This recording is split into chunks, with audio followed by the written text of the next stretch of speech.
Hello and welcome everybody to another episode of Pot Strickland. I'm your host, Shwin and Stacy. In this episode 395. I'm joined on a glorious Monday, both in terms of weather and the mood of a post-victory celebration. I'm joined by my co-host, Stacy. That is at StacyPatton89. Stacy, how are you doing? I'm feeling pretty good. Feeling pretty good. Not much more to say when you get to watch Jalen Brunson set a record. When the Knicks fans actually take over Wells Fargo, when it's the sun is shining. Yeah, I think you summed it up pretty well. Yes, very nice. And we're going to talk about that because the Knicks did win a very important and epic game in a lot of ways yesterday in Philly to go up 3-1 in their opening round series. But before we do that, I do have to make a few announcements. First, that Strickland has Instagram. Check that out. That is at the Strickland on Instagram. We are posting all kinds of new content on there. Strickland also has a YouTube channel where you may be watching this podcast. If you are not done so already, please hit like, subscribe to the channel, leave us a comment. That'd be a huge help to us. The Strickland also has merchandise, which you can find on our website at www.thestrick.land. There's a link that'll take you to the merchandise store, and you can find all kinds of cool stuff on there. T-shirts, sweatshirts, hats, coffee mugs, water bottles, you name it. We've got it. We've even got a new merchandise line, the Nova York line. So make sure to check that out. Really good stuff that Alex and company cooked up there. Strickland also has a Patreon, which you can subscribe to. There are a number of tiers. There's a $6 tier that gets you access to Pod Strickland, the podcast that I host every Friday with Prize. You'll get access to Takes from Out of His Bozos, our newest podcast that is hosted by Andrew Steele, aka Doug, along with Zach Blatter. And you get access to the Strickland Discord with the conversation never stops. There's further tiers. There's a $9 tier that gets you access to Strickland Roll, my solo pod, where I rant with the Knicks and more. You also get access to wonderful premium articles by Matthew Marino, one of the best in the business. And now you get access to Strictly NFL, which is our, you guessed it, NFL podcast that is hosted by Constantine Metricos. There are further tiers. There's a $15 tier, $30 tier, $50 tier, and a $100 tier. That's with a variety of additional benefits, like listening to pod recordings, merchandise discounts, and even potentially co-hosting a podcast alongside yours truly one day, whether you choose to subscribe or not. None of this would be possible without you. And none of this would be possible without BetOnline. BetOnline is your number one source for all your summer sports this season, from MLB, golf, NBA, and NHL playoff stats. All the latest stats, news, and scores available to follow your favorite teams. Get the latest odds and lines, including the latest team matchups, player props, and odds on just about every sport out there. Head to the website today. Use mobile device to get into the action. BetOnline, where the game starts. I should mention before we get started on the basketball, the New York Rangers also won their opening round playoffs today. Won their opening round playoff series yesterday, clinching it in a sweep over the Capitals. They won 4-2. So our fearless leader, Mr. Dolan, is he's having a hell of a fucking spring right now. He's breaking the 94 money back, Yeah, bringing the 94 vibes back. Hopefully they can both get it done this time. That would be nice. But the Knicks win yesterday. They win 97-92 in Philly. They held, I think, the Sixers without a field goal on their last 11 possessions or something along those lines. Like they missed their last 11 shot attempts. They out-rebounded them by 10 in the fourth quarter. This was like so a lot of times the narratives of like they wanted it more, that type of stuff is kind of a cop-out, not really an accurate description of what we saw, down the stretch of a game, or why a team won or why a team lost. I don't think that's the case in this instance. The Knicks wanted this game more. They beat them up. I mean, really, they just out-physical them. They out-willed them down the stretch of this game, and it wasn't pretty, but it got the job done. And, obviously, we'll talk about Jalen Brunson. He had 47 points, 10 assists, and 4 rebounds in this game. He was fantastic. I mean, it's crazy to keep saying this, but this was probably his best performance as a Knick. Feels like we come up with a new one every single week. OG Anunoby was awesome, though. He was great all game, but down the stretch in the fourth quarter, his defense on Embiid was spectacular. Precious Achiuwa came up huge in that fourth quarter. He was great yesterday. He actually led the Knicks in plus-minus. He ended up with a plus 11 in 20 minutes. Deuce McBride, key contributions again. Josh Hart, again, he couldn't make a shot. He actually made fun of himself. He called himself Shaq in the post game. But he had 17 rebounds last night, 5 assists. It's everybody. It takes a village, and obviously Jalen Brunson has 3 to blocks for do. Josh Hart too, by the way. I think he had 3 blocks. Yep, OG had 3 or 4 blocks. he I did. think OG Precious had had 3 and Precious had 4. And and again against a team with Joel Embiid. So yeah, it takes a village and all that stuff. But obviously Brunson has to carry most of the scoring load here. But can't say guys aren't stepping up in other ways. And even obviously in terms of scoring, probably OG at 16, Deuce at 13. Those are only their 2 double-digit scorers. So ideally, you would like for that to be more substantial support from that. The supporting cast, obviously, but that's why you have a super. That's what stars do. Stars have to win you these road playoff games. They have to be able to elevate. Brunson did that in both games, to be honest, but he got the reward today. And Knicks now up 3-1, heading back home. You gotta like their chances right now. Yeah, I mean, especially given what we've seen now, I think it's fair to point out that this has been a very tightly contested series. Really, besides that third quarter in Game 3, I think the point differential, the Knicks have a 4-point edge. Somebody pointed that out on Twitter. I believe it was Dan Ollinger, and I think caught some flack from Knicks fans. But I think it's fair to say that this is very evenly contested. To your point, I do think the Knicks have been the more mentally strong team. I think that right now with Embiid hurt and with Maxey not having quite the level of experience and the balance in terms of shot making that Brunson has, the Knicks also have the most reliable down the stretch scorer. And they have better depth. We saw, we saw that the Sixers really needed heroic efforts from people like Cam Payne, Kelly Oubre, and Oubre had another good game yesterday.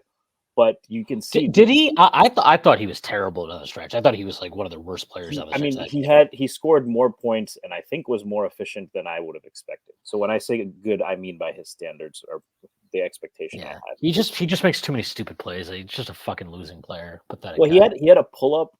I don't know if it was that was insane. It was a 93-89. They brought the ball up the floor. He took a fucking pull up 3 from the top of the key without ever passing the ball. That was one of the dumbest shots you could possibly take.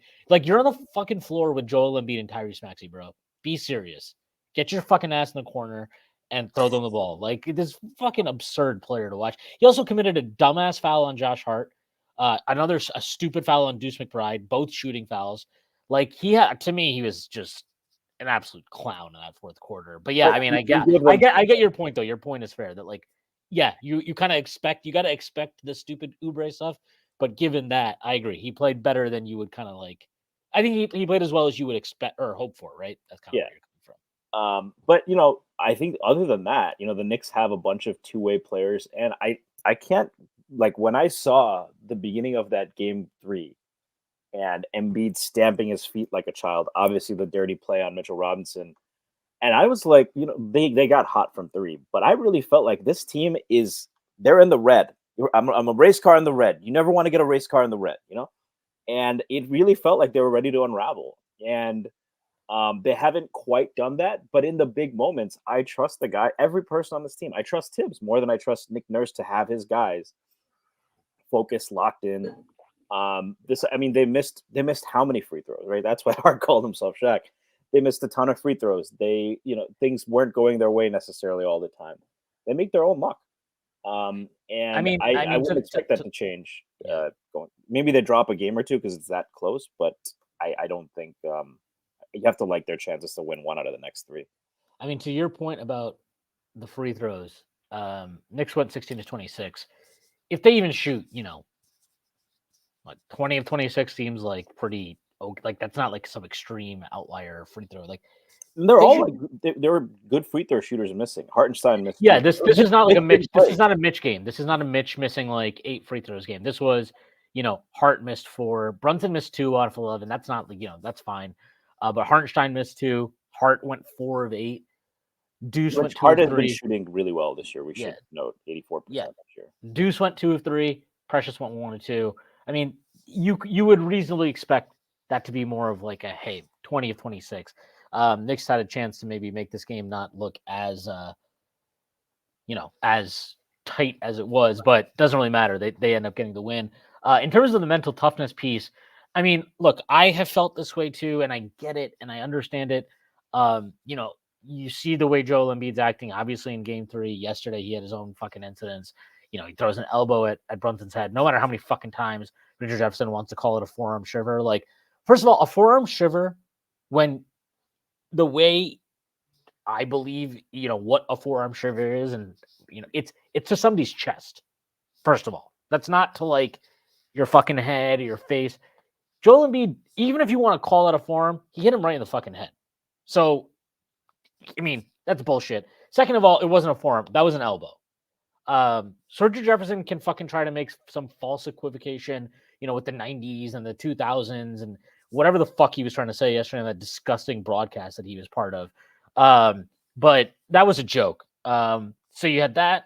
Obviously, he has the play on Josh Hart yesterday where it looked like, I mean, to me, I don't care. I think it's bullshit when people are like, oh, well, we can't know his intention. No, I can know his fucking intention. Like, we've seen enough of this fucking asshole behave like this in this series and in past series. He's a clown and he's out there trying to hurt people. It's not hard to watch. It's not hard to see. You don't need to be a fuck. Like, I'm sorry. This is like what people are like, oh, well, we don't know what's going on with Ben Simmons. So, you know, maybe he is depressed. No, maybe he just doesn't fucking give a shit about basketball. Maybe he's a fucking whiny baby. And that's exactly what Joel Embiid is. He's a whiny baby. He's like a fucking tantrum out there both games, the last 2 games. He's trying to hurt people. And, you know, is there a part of me that's like, man, I wish the Knicks would just put in like, you know, Jericho Sims or somebody and just fucking, you know, pop Embiid in the mouth or something? Yeah, sure. Of course. I feel that way.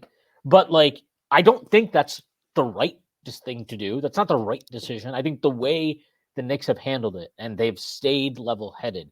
They've not retaliated in any way. They've not responded. They've not taken the bait, I think, in some ways that you know that, you know, Joel's trying to get under your skin and all that type of stuff. And I think that is actually the right way to do it. And, you know, in terms of mental toughness, it's easy to take pot shots at people. It's easy to take cheap shots and all this type of stuff. It's hard to stay disciplined. It's hard to rise above that and not drop down into the gutter where Joel Embiid wants to take the series. And that requires a lot of mental fortitude. And again, discipline. And that speaks to what you're talking about in terms of the team has been mentally tough and you trust Thibs to get that out of them. Like, there's no doubt that Thibs is, you know, you could tell he was pissed after the last game. You could tell Hart was pissed after the last game, Dante, everybody, right? You could tell those guys were pissed. To just play the game and not let that stuff get under your skin and try to make that part of the series. That speaks to leadership, and that does speak to Thibs' ability to get these guys to focus on the task at hand. I think the Knicks have clearly been more disciplined in this series. I think they've demonstrated actual toughness, not whatever the fuck. Like, hitting people isn't tough. That's not what toughness is. That's not playing tough. That's playing dirty. Anybody can play dirty. A fucking asshole can play dirty. Playing hard and playing tough without doing nonsensical shit like that. I mean, that's what. And I think the fact that people like Richard Jefferson, but especially Oubre said they hit, we hit back. The fact that you don't see that distinction, to your point, that to me is the definition of being soft, right? You don't know how to physically play tough. Like, to you, that means that's lying on the floor and pulling someone down, right? To you, that means taking cheap shots. That's not what the Knicks do. People kind of attribute that because if you play physical, that must mean you're doing Bam Adebayo or apparently Joel Embiid type shit. The fact that you can't see that distinction, that to me is the definition of soft. And I think not just the Sixers, but everyone who's been commenting on it, yeah, like, learn the difference. There's a big one. Yeah, absolutely a major difference. And you know, I thought all the conversations. I mean, look, I thought yesterday, if I have to see one more tweet about or fucking that intro into the game of like, oh, Joel Embiid, he's overplaying through so much, and you know, you've got to feel for why me. That's what Joel Embiid said. Why me? Because you're a fucking asshole, and karma's a bitch. That's why. How about that? Like, maybe that's why. Karma's a bitch, dude. And guess what? You treat like you go out there and try to fucking hurt people. Sorry, you want me to feel bad for this fucking asshole? Fuck him. Fuck Joel Embiid. He can go fuck himself forever, as far as I'm concerned. Absolute disgusting display in these last 2 games. He also had a play yesterday where he like tripped on Brunson and then fell on him and then rolled his entire body across him before he kind of got himself up. He also, as soon as that happened, he also started grabbing his knee and oh my God, I'm so hurt. He's a fucking bullshitter, man. That guy is a boy that cried wolf. Everything with him is a fucking joke. And I was happy the way Brunson handled that entire situation with him yesterday. He confronted him. Joel tried to play it off like, oh, what are you talking about? It's like, bro, you know what you did. And Brunson, he said what he said, and then he moved on. And he fucking, he took them to the woodshed. It took him to another level, to be honest. That was like the kind of shit when you talk about Michael Jordan or like the great players, you don't want to piss him off. He pissed off. Like Brunson was playing well before that. After that, I think he hit that crazy bank shot over was it Tobias Harris? Yeah. Pull up threes. He missed an open shot, but I think that was when he really went nuclear after that. Yeah. So I mean that whole thing was ridiculous. The Hart thing was crazy. I mean, look, Ryan Ruocco, he basically reacted to it on air, like, and it was clearly not. I don't know. Like, I don't know how to put it, and I get it. Like, ESPN has to try to be neutral, and I know what the Knicks, and I agree with this. Like, yes, but being neutral means you still have to report on the facts. I get that. I think, some of these announcers are probably in some tough positions from what they're being told by their production crews and all that type of stuff. But at Ruocco, like, they showed the second angle of that Hart play, and he was like, oh. And he kind of saw, like, oh, shit. Like, no, he did kind of, he took a chance to step on Josh Hart again. So, it is what it is. I just found the Joel Embiid conversation, like, I mean, I think it was Sirat Sohi who tweeted out after the game, like, oh, I feel so bad for Embiid. Look, I just can't wrap my head around this. Why are we feeling bad for this guy? I'm sorry. Like, you feel bad for Mitchell Robinson, right? After the first 2 games of the series, I came away from being like, look, whatever you said after game 2, I don't care. You're in the heat of the moment. You're emotional. I get it. But like, I was like kind of appreciative of the toughness he had displayed, obviously playing through an injury and all this type of stuff. I was like, maybe appreciative is the wrong word, but I respected it. And, he had his moments in the first couple of games where he did some shit, he pushed Brunson after a play, whatever. Those things are not that big of a deal to me. The stuff he's engaged in these last 2 games have been absolutely ridiculous. And I'm sorry, this weird thing where people in the media are acting like we need to ignore this and just praise him. Like that whole report after game 3 was, it was absurd. The guy shouldn't have been in the fucking game. Okay, he should have been ejected. He should have been ejected multiple times. First of all, it was ridiculous that he didn't get a flagrant for that Hartenstein play. The guy's wearing like a fucking Gronk style armor on his fucking knee and knees him in the balls. That was crazy for him to stay in that game. It was even more disgusting that after the game, like, oh well, such an amazing performance and all this time. Yeah, it's amazing. Like, and then you get he's got Bell's palsy, so now we're all supposed to feel bad for him. Fuck him in his fucking face. Like, I don't give a shit about that. And it came out right after the fucking game from Woj, and the tweet was like, oh, he wanted to keep it a secret. You know what I do when I want to keep secrets? I definitely tell Woj. That's what I do when I want to keep a secret. I tell a guy who can't keep his fucking mouth shut and wants to tweet any little, like, this fucking scumbag will tweet out like a G Leaguer signing a 10-day. Like, fuck Woj. That entire thing was disgusting. And anybody who bought into that, let me just tell you something. You're a fucking moron. You're dumb. You're stupid. And you're gullible.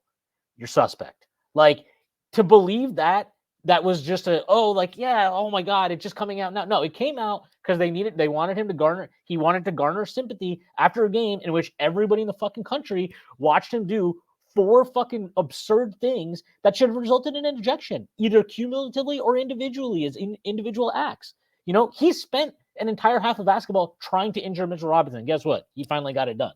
Like, it was absurd to watch that. The fact the NBA, I mean, the fact that the officials themselves were too fucking cowardly to call to eject him from that game was absurd. And the fact that the NBA basically tried to, brush it under the rug after the fact, pulling down clips of it on Twitter and all that type of stuff, says everything. The Knicks overcame a lot of bullshit in these two games. They got the split that they needed.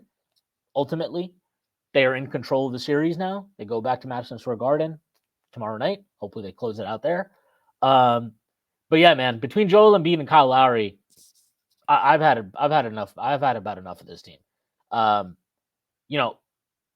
Again, like I gotta say, like that Hart foul they called on the same play where Brunson got elbowed in the head, and I'm generally curious about your thoughts on this because I always struggle with that one where I'm like, I get that Hart does hit him in the face, but if you're crowding a guy, like I don't really know what else Hart is supposed to do there. Like he didn't elbow him right in the head. He didn't swing out his elbows. He brought his arms up, which is what you have to do to clear space and secure the ball, right? Because if you keep it low, Lowry obviously has much better opportunity to steal from you. They didn't call it a flagrant on the floor, right? I'm pretty sure they didn't. So it's just called a common foul, which I understand. I just struggle with that call a lot because I'm like, I don't really know what a player is supposed to do in that position. Do you mean the fact that they called the foul on Hart? Yeah, I mean, I get why it's a foul, but I also am like, I don't really know what he's supposed to do there. Was that the one where Maxey ran into him, or No, it was where Lowry was crowding him. Yeah, I remember that. Yeah, I mean, it was that's also just Lowry knows what to do, right? Like there was that insane call early in the game where Brunson fell, and then Lowry got 3 free throws, and Jefferson was like, that was I had very low expectations for Richard Jefferson. I mean, no, I don't think there's anything Hart can do. It's just a weird rule, and I mean, it's kind of like the rip through. It's kind of like things where, I mean, Joel Embiid was essentially that's how he got Hartenstein, right? You put your hand in danger, you put yourself in a dangerous position, you're liable to get called. That wasn't the most egregious call to me. It's not an egregious. It's not an egregious call at all. I just always, like, I'm always kind of like, I just because that gets called. That's not like you see that play quite often. But it's one of those calls where I genuinely am always like, I don't really know what the offensive player is supposed to do there. And that's kind of like what you're taught to do, right? Is bring the ball up high. So I'm always just like, I don't really know what the guy's supposed to do. Yeah, I mean, he didn't swing his elbows, which was, and I do think it was a flop by Lowry. Oh, it definitely was. Yeah. Even the announcers said that. I mean, they're just they're erring on the side of caution. They don't want, and I think it was good that they didn't call it a flagrant, right? I think if he actually made contact with his elbows, they would have called it a flagrant, and it would have been justified because it's just dangerous at that point. But I didn't think he was particularly reckless. What are you supposed to do? They should let him kind of, I think, bring the ball up, or as long as he's not swinging his elbows, it's a tough call to have to go against you. I mean, Lowry, man. I used to maybe I just didn't notice it as much when he was in Toronto, but the last couple of years it's gotten extremely egregious, and he whines constantly to the refs. I have found a lot of reasons to hate the Sixers this series. Embiid's at the top, but Oubre, Lowry, campaign. But the difference to me between Lowry though and Oubre or Embiid is if Lowry was on the Knicks, I know I'd love him. I would love him. There's no question. Well, he's a really smart player. He is. Like, you can't deny that. But I just hate this shit, dude. The 3-pointer, and that was insane. That was insane. And Richard Jefferson was like, "This is why he's a championship player." I'm like, "Oh, really? This is why? Is this him being able to like take advantage of Brunson falling on the ground? That's what makes him a championship player? Like, just enough, bro." The Lowry thing is. He is absurd. He's infuriating to watch if he's not on your team. I totally believe and understand why, if he's on your team, you will love him. Except I guess Heat fans, but like, yeah, I mean, it's definitely very frustrating. look, enough about the officiating, enough about how shitty the Sixers are. The Knicks themselves did a lot of fantastic things in this game 4, individually, collectively. We could start with Jalen Brunson, who, man, again, 47 points, 10 assists, 4 rebounds. I don't even think it's not just about the raw production either. And actually, on the MSG postgame, they talked about this. I think it might have been, I think it was Monica who mentioned this, and I agree with this. I always feel this way, that like this is like a very hard thing to kind of judge and find a statistical value on. But it wasn't just that he scored; it was like when he scored. It was, okay, we're down 10. I've got to get us a couple buckets here. Okay, they stretch the lead out back to 8. I gotta look for mine. And I just thought he had such a great grasp of the moment throughout this game. I loved the way he paced himself through the game. It is a skill to do that. It is hard to do that. It's why playing high minutes loads can be very, very difficult. And if you don't know how to do that, or you're just a fat piece of shit like Joel Embiid, playing extended minutes is hard. And you might play like an asshole in the fourth quarter because you're a fat fucking loser. But Jalen Brunson is not a fat fucking loser. Jalen Brunson is an elite player. And what a display yesterday. I mean, he made 2 shots that I don't think I'll ever forget. He made this fucking, I don't even know what to call it, like a one-handed floater bank shot from like really like the baseline against Tobias Harris that cut the lead to 63-60. And Philly called the timeout right then. Just an absurd shot. To use glass there is crazy, to have the touch and understand the angles. I mean, just an absurd shot. And then that shot he had when he first came back into the game in the fourth quarter, after he had banged knees, I think he wrapped that up. He put a little bit of a something on it. But like, I mean, that shot, he's driving across the lane on Embiid. The clock is run out. He's honestly dribbled away this entire possession. Like, it's not a good Brunson possession. But he dribbles across the lane, ends up at like the right free throw line, the corner of the right free throw line, the right elbow, where Jalen Brunson knows who he is there. He's a very keen understanding of who he is at the elbow. But he hits this running like floating jump shot drifting to his right that hits off the front rim, hits off the backboard, hits off the back rim, and drops in. I mean, just an incredible shot, crazy touch.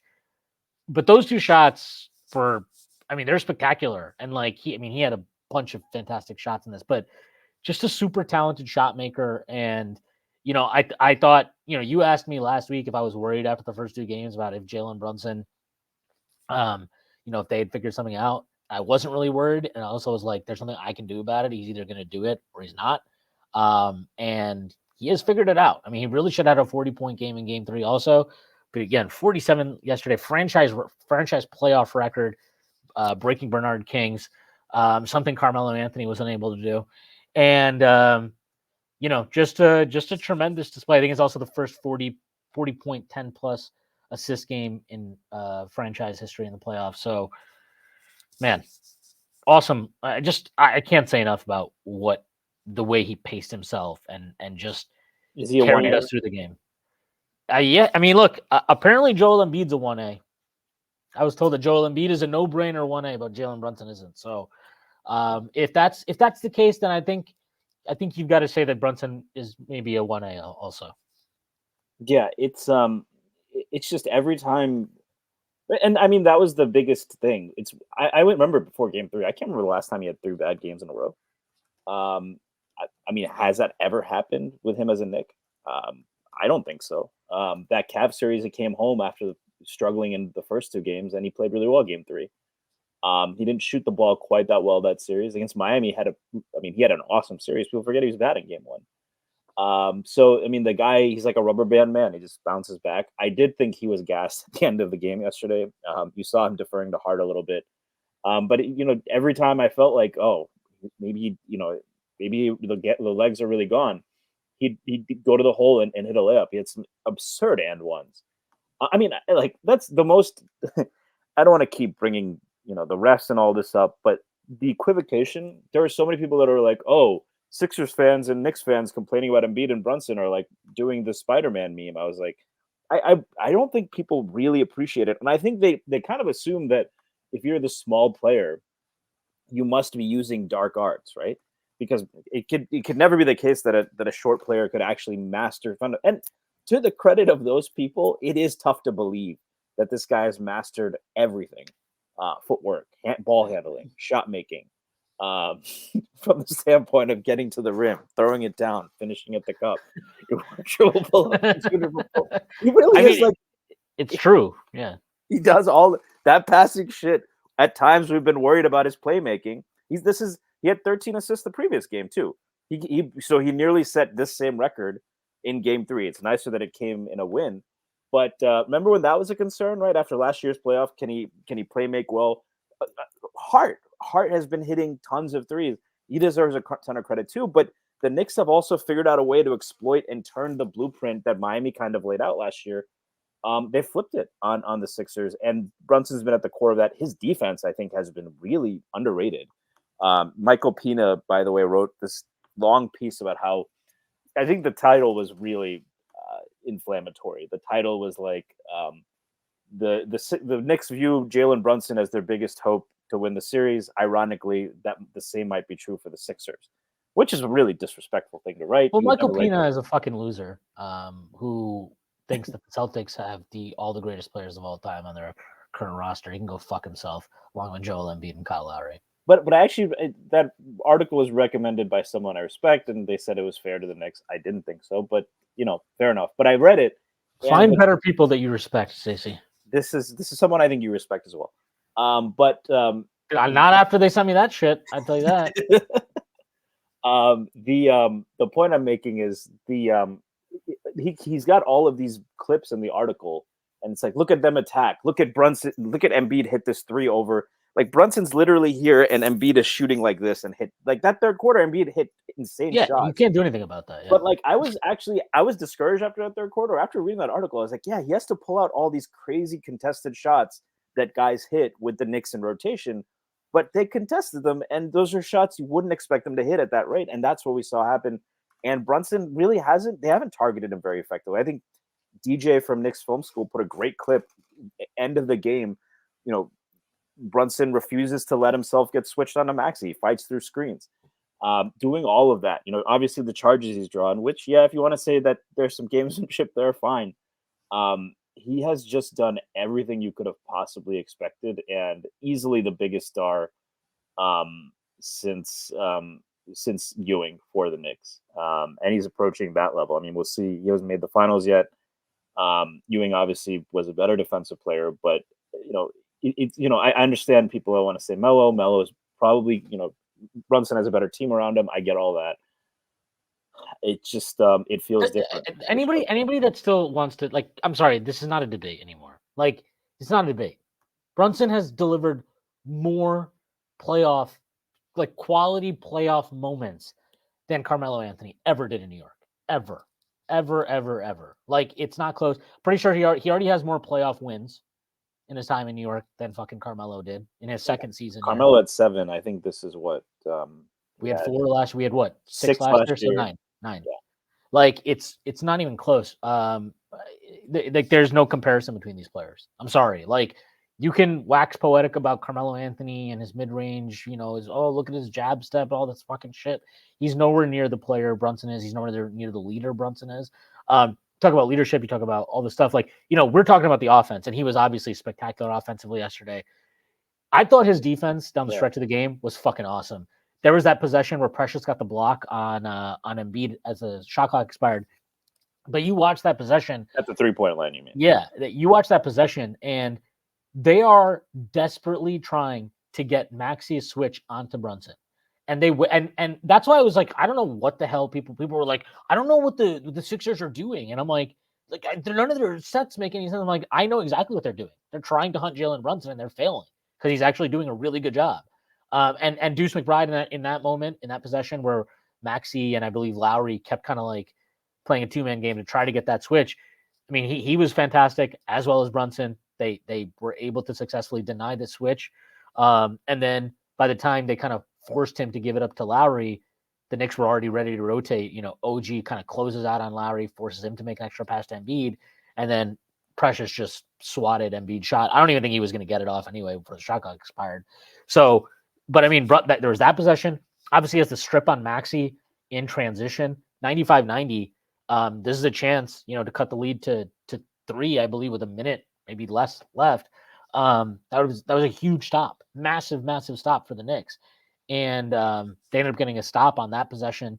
But like just a really incredible play by him to have good hands there and be disciplined and force Maxey. He knew what Maxey wanted to do, right? Maxey always wants to go back to his right in transition or in any possession, really, and he read that and he stripped him clean. I think the refs made the right call. Like whatever they called on the court in that situation, I think you have to stick with that after the review. In my head, it feels like logically it had to have come off of Maxey, but there's no evidence to overturn that, so I was fine with that kind of that decision staying the way it was.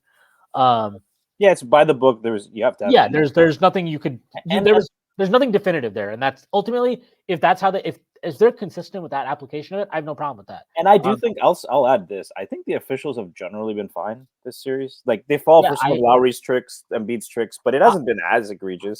My only issue with the officials in this series has been the level of foul. Like again, if the Sixers get a better whistle, they get more free throws, whatever. Like I don't really care about that too much because I think especially when you're on the road, you have to expect that. Though I guess yesterday wasn't really much of a road game. But like you have to expect that, you have to play through it, and that is what it is. You can bitch about it, but you have to play through that and figure it out. And that stuff doesn't bother me. The stuff that bothers me though is the stuff that Embiid's been getting away with. And that's where I do have a problem with the officials. But I agree, like overall, I've not, and that's why after game 2, when I saw these Sixers fans crying about like the whistle, I'm like, I don't really get what you're upset about. And I haven't really understood what I've seen Knicks fans complain about the whistle too. And I'm like, look, I get that Joel Embiid's an infuriating player to watch and he is a grifter, but like that is what he is. And you just have to expect that is on Hartenstein yesterday, right? He had to be ready after Embiid did the same thing. Yeah, like no, I get it, but like Jefferson, for all the wrong things, if your hand is in there, you get your hand in the cookie jar. That is a thing. Like you just have to be a little bit. I just did a better job of that. Again, you have to expect it. I'm not going to pretend that I agree with those calls. I think they're bullshit. And I think they should be kind of legislated out of the game. To me, that's not basketball. That's just that's not playing basketball. That is literally just trying to get fouled. And if you want to I'm not going to, again, because I agree with you. I don't think the officiating has been that bad or uneven. I actually think it's been pretty solid across the board. And I got to say, in the fourth quarter, I thought the Knicks got a solid whistle. It was pretty solid from what I saw. Like there's that one block on Batum that Hart had, and he did get the ball clean. But if you watch that replay, DiVincenzo grabbed his arm. Like that could have easily been a foul on DiVincenzo. I think they saw that Hart got the contact first. They didn't call that. But like, yeah, I mean that could have been a foul on him. They called a couple of kind of loose ball fouls on the Sixers when the Knicks were crashing the offensive glass. Which I think they were fouls, but those are ones that you see go uncalled at times. So like I thought the Knicks got a good whistle in this game down the stretch of it, for the most part. Yeah, were there some annoying calls like that Lowry moving screen? Sure, but I think for the most part the Knicks got a good whistle in this game. I think they've gotten a pretty solid whistle for most of the series. So I don't think the refs have cost the Knicks anything really. I don't think they've cost the Sixers anything. I think they've been pretty fair. And if anything, I would say that the Sixers have gotten a better whistle, in terms of they have now shot more free throws than the Knicks. And they have also obviously been the beneficiary of Joel Embiid not being ejected from game 3. And if you want to say that, well, game 2, they got fucked at the end of that. Okay, well, then it evens out as far as I'm concerned. So I don't think the officials are really the story of this series at all, no matter how much Nick Nurse and Joel Embiid want to make that their fucking thing. But yeah, look, just amazing performance by Brunson yesterday. Both sides of the ball. I thought his defense yesterday was really, really locked in. And honestly, aside from game 3, I think his defense in this series has been good. And it's why, even while he was struggling like crazy in games 1 and 2, I was not so upset about his performance because I think he is giving you everything he's got. He's averaging 28 drives a game. Like to have any kind of effort on. I mean, how many star guards were like, well, he's carrying a pretty huge offensive. I mean, did you see Luka yesterday on defense? Yeah, right. But I mean, a guy like Trae Young never asked to play defense, right? Most guards are not, especially guards who drive 28 times a game. Brunson is everything you could ask for, and it's kind of wild that he still gets underrated. But you know, that's not the sexy stuff, right? It's not the Kyrie. This is what the people actually. Kyrie is actually a pretty solid defender, so maybe this isn't the best example, but He has that's his moments, but he can get he's ill disciplined, but he does give when he gives effort, he can be pretty solid. Yes. yeah. But that's like they were like, oh, Brunson can never do the crazy, like insane reverse layups and all that shit that Kyrie does. And that's if that's all you see, that's the things that Brunson is so good at: commitment on defense, right? Um, Understanding when to call his own number, that kind of feel for the game, right? This is what a lot of the especially older broadcasters I hear, they talk about his kind of floor general awareness and all of that. Really good feel for when to push, call his number, when to defer, who's got it going, what kind of pace to play at. These are not the things you talk about with a superstar, right? We talk about the stuff that Ant Edwards does, which frankly he's awesome too. I think we should talk about some of the other series as well. But we will. it's the unsexy stuff that I think separates Brunson, and I think that's why he still continues to get underrated. And hey, it's just fun to keep watching. Every time you think he's hit his peak, he just keeps going to another level. And I mean, the East better watch out. Yeah, but yeah, he was awesome yesterday. Also, look, we've gone through all this, and you know, obviously the players themselves deserve a lot of the credit. But I thought Thibs coached an awesome game yesterday. I thought he made really good adjustments. I loved him. By the way, Precious, this is hilarious. In 20 minutes yesterday, he had 7 rebounds, 2 assists, 4 blocks. He managed to go 0 of 5 from the field and had 1 point. He even smoked a fucking dunk, which was so annoying to me. I was like, are you fucking serious? But he was awesome yesterday. But yeah, I thought Thibs coached maybe his best game as a coach of the Knicks. I thought the adjustments were good on both sides of the ball. I tweeted this out this morning when I did my rewatch, but like he had a lot, especially in the second and third quarters, you can see it. A lot of the success Brunson had, you know, kind of running pick and rolls and mismatch hunting and all that type of stuff, it was because they were clearing out the side for him, and then they had Hart spot up in the opposite side of the floor. So even though Kyle Lowry, who is defending Josh Hart, even though he is in the paint, he's on the opposite side of the paint. So it's harder for them to show bodies to Brunson and swarm him in those situations. So I thought that was a good adjustment. They even used Hart. They used Hart as a screener way more at times, even when he was involved in the action, which I thought was good. And then he would like, so they used Hart as a screener, bringing the mismatch that I guess Brunson wanted in those situations, and then Hart would go back to the opposite corner. That was smart. And then defensively, again down the stretch, man. You know, obviously some of this was forced on him because of Hart's foul issues, but he stuck with it. You know, he deserves the credit. He's kept OG on Embiid. He left you know, Precious in the game.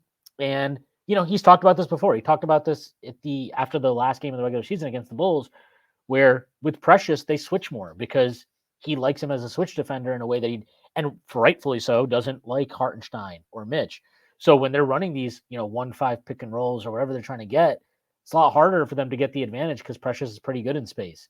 And Embiid, you know, switching Embiid, like getting Embiid to switch from OG to Precious, by the time you've kind of wasted the clock, or you've kind of gotten that to happen, your shot clock, you're up against the shot clock.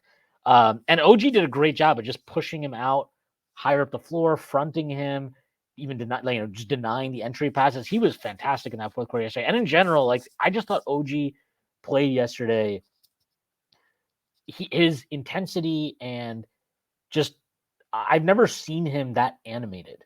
He was really, really animated throughout this game. There is even a possession early in the fourth quarter where maybe I don't know if it was earlier, whatever it was in the fourth quarter, but they got like 3 offensive rebounds, and then the final time they got the offensive rebound, I think it was Precious.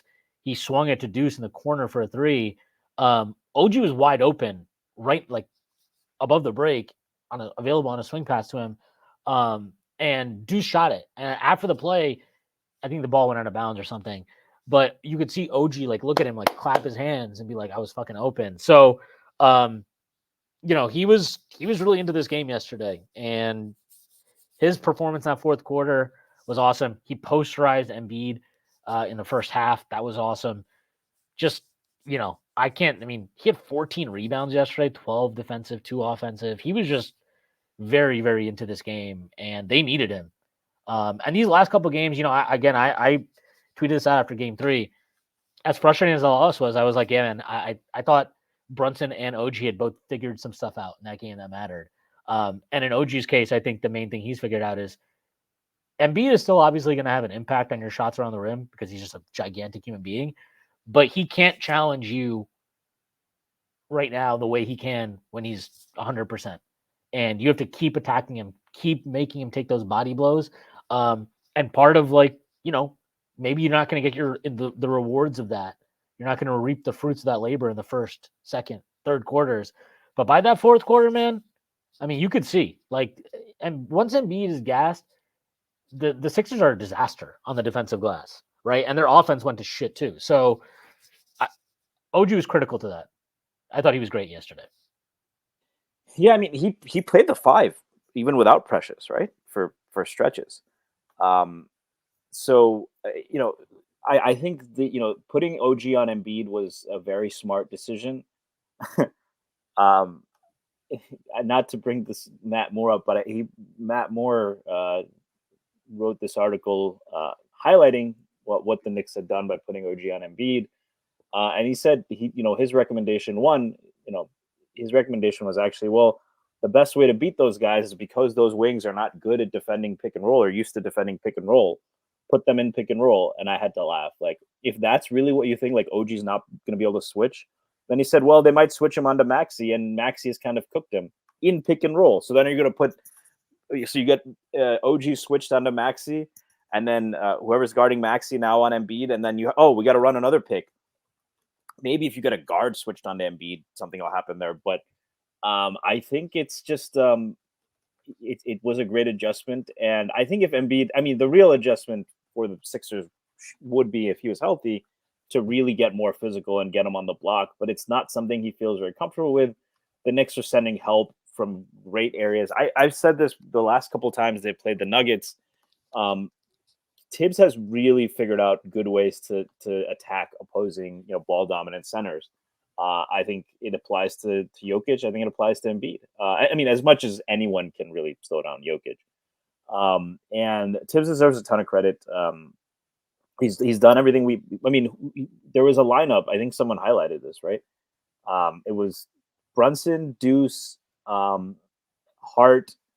Hart might have been the 4 and OG at the 5, and I think Dante was in. So I think it was the 3 guards, Hart and Dante and OG. Who would have ever thought Thibs would go to that, right? And it gives me some comfort that if and when Randall comes back, you might see. I know you've talked a lot about OG, Precious, Randall together, but maybe just OG Randall with Hart at the 3 or something, or the 3 guards. I think he might be more willing to do that because OG showed, especially after the first few games struggling to chase Maxey, he showed why we brought him here. The kind of guy you can deploy physically against a bigger defender, the guy who, if and when we see those really dominant wings, we might see Siakam next series, we might see the Bucks.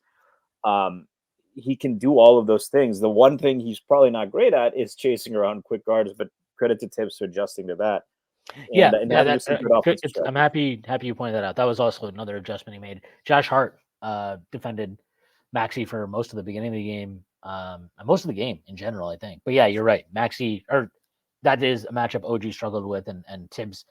Look, this is not like the one thing I've kind of been not critical, but like that I've been harping on through the first 3 games. I think both of us have is that OG. This is just not a great matchup for him for a variety of reasons, especially when you're not switching it. Right? If you switch that 1-5, then it's fine because we know OG can hold up on Embiid, but Thibs doesn't trust the 5s. Right? He didn't trust Hartenstein or Mitch to consistently switch out on Maxey, which is, again, that is correct. I understand that.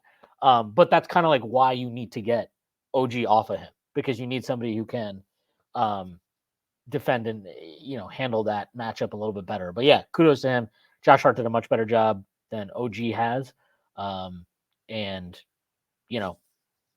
obviously that's a credit to Thibs also.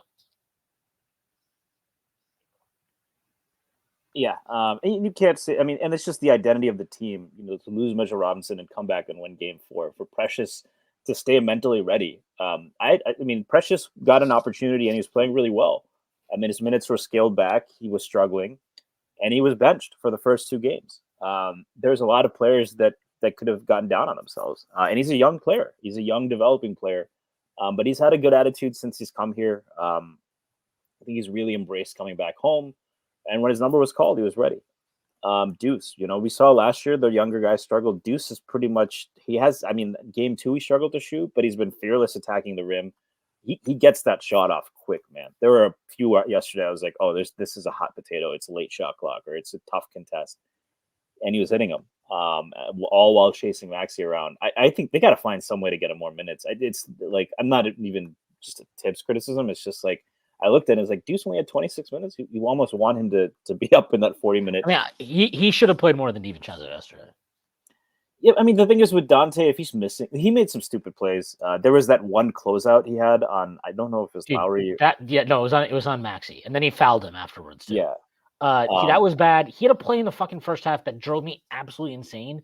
It was just like, not even like a transition, but like Philly pushed the ball up the floor. They got Embiid an early post entry. Dante doubled off of Oubre, which is fine. Like, do that. But he doubled without considering like the passing angle at all. So it just gave Oubre this wide open dunk because he just like cut to the rim and the pass was super easy for Joel to make. And I was just like, I couldn't believe it. I was like, dude, what the fuck is going on here? Like, what's happening up here right now? He's generally a smart player with moments of horrible brain farts. There's a turnover in Game 3 too, which like as soon as he was like dribbling the ball to control it, I was like, this is going to be a turnover. It happens once a game. But with is that the one when he dribbled off Mitch's foot? Yeah. It also just didn't need to happen. I mean, dude, just dribble left. Why are you crossing back over there? It was so dumb. Well, he has a turnover like that. It feels like every game. But I think with the shooting, I get leaving. Like he can catch fire whenever, and he did. He has caught fire multiple times. He had 2 big threes yesterday. Yeah. So but somehow they got to get Deuce more minutes. It just feels like that. Like the Hart stuff. Hart, I thought was too reticent. I mean, Jefferson kept pointing this out. It was funny. Jefferson's takeaway was the Knicks need to get Hart involved. I was like, buddy, if the Sixers are covering Hart, we won. Right? That was the whole thing. It's going to be tough for Brunson. They're like, they've shut down Hart. I was like, yeah. And guess who's benefiting? Everyone else. And then I think in the second half, Nurse went away from that, and I would have liked Hart to be a little bit more aggressive. I don't think he didn't feel it seemed like he was as confident taking threes as he has been, but 17 rebounds. Pretty much, I think Tyrese had it was Tyrese, right, who said Josh Hart is Draymond if he found therapy at a young age. That was like the most Draymond Green stat line ever, right? 4-17, 5 assists and 3 blocks. You can't say enough words about this team, and look, if they figured out even like stretch 5s, right? They figured out they have answers for stretch 5s now. If Precious is going to play like this, that is actually the thing that scares me the most about Boston.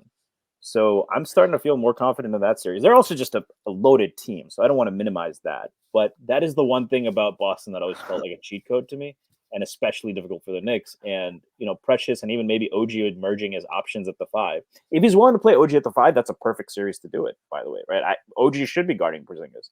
Who do you put on Tatum and all that? That can get complicated, but there's just they've shown even more than I think you would have expected after a phenomenal regular season.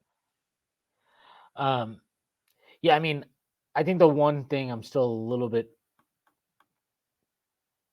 cautious on or apprehensive of is, will he play OG at the 5 or Precious at the 5 in matchups if both Hartenstein and Mitchell Robinson are available? He still hasn't demonstrated that willingness to just cut them out because of a matchup that maybe is better suited for Precious. So that would be my one kind of not even pushback, but just word of caution. But I agree. Look, they have those options now. So if he doesn't do it and that burns them, that's on him. But he's at least shown a willingness to take those to let those guys ride. when they're playing well. And look, he closed yesterday with fucking Precious and Deuce. You know what I mean? Like, he deserves credit for that because it would have been totally reasonable for him to bring DiVincenzo back in the game, right? He could have been like, well, you know what? Dante's hit a lot of big threes for us this season. I'm going to go with, my gut and the larger sample. But instead he went with Deuce. And I got to say, like, I know, like I talked a little bit about this with Jeff, that's, friend of the pod.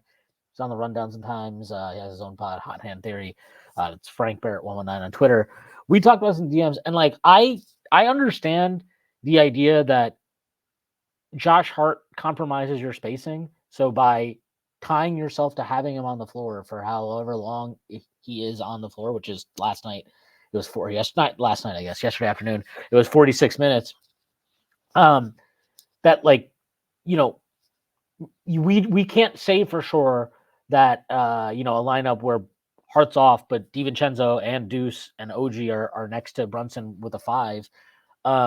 Like, we don't know if that lineup would be better, and I understand that, but I also think like coaching is hard because you have to make choices in real time, and especially when it comes to the playoff series, those choices, for better or worse, are going to be judged on do you win or lose the game.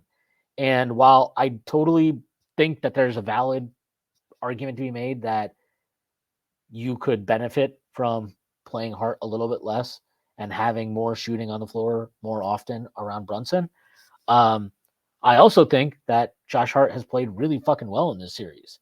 He's rebounded really well. He's obviously hit some huge shots, and yes, they're fluky to some extent, but that also is coaching, right? Is like having the feel for the moment and kind of understanding who you trust and whether those guys reward you or not.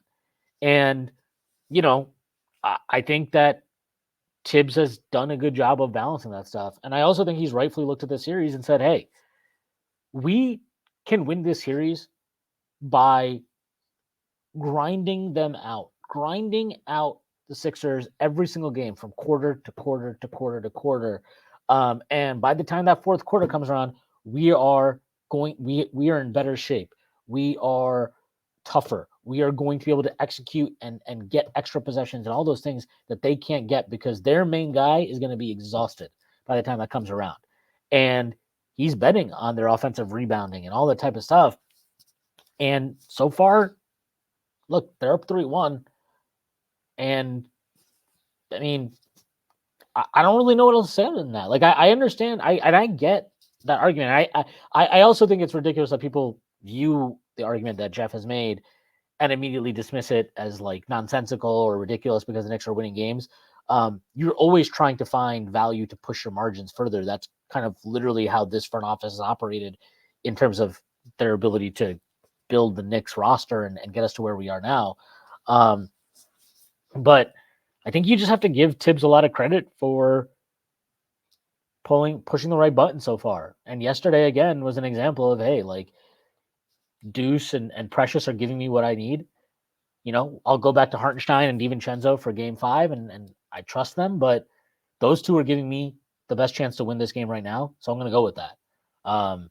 So I just think he deserves a ton of credit. And also, like, I saw that fucking guy, some Aiden Laporta, or the fuck that guy's account is on Twitter. He's like this just troll of a fucking Sixers fan, but he tweeted out at some point in the middle of the game, like, Nick Nurse's, coach ran rings around Tom Thibodeau in the series.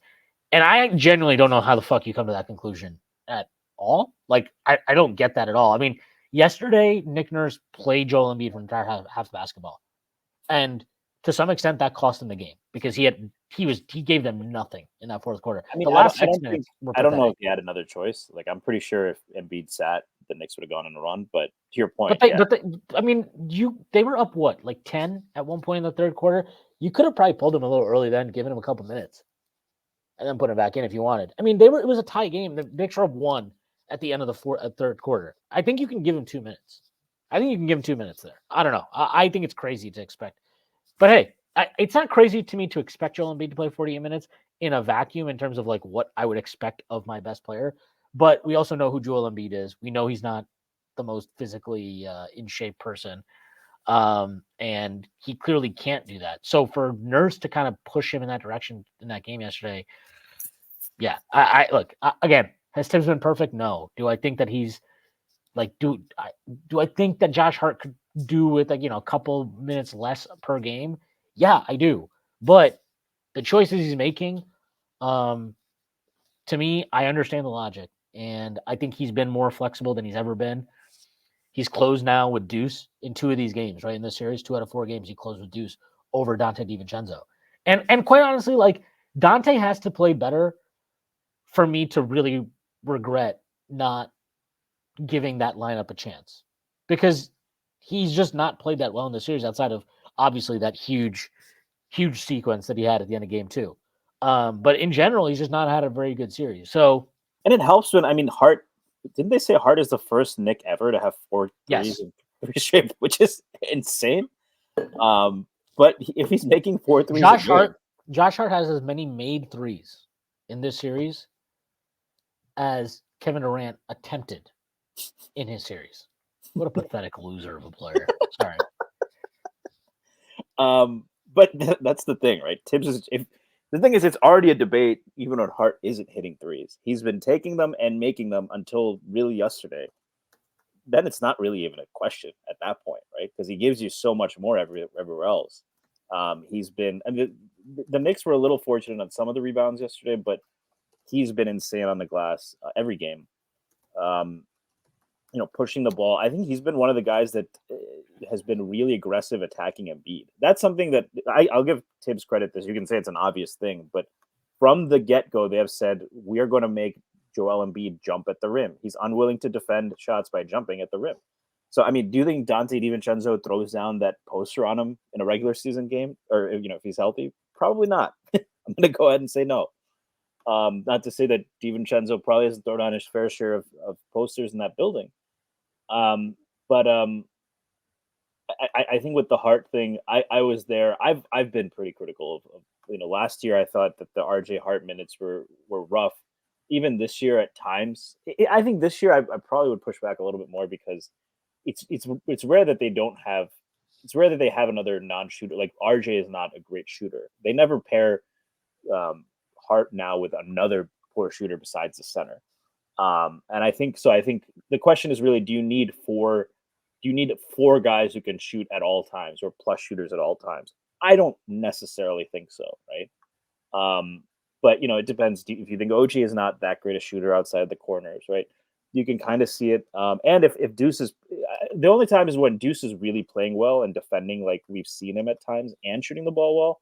That's where I'm like, okay, yeah, like I would want him over Hart because the spacing is going to be better. But other than that, there's not if Hart's hitting his threes, then it's tough to make an argument otherwise. So, Yeah.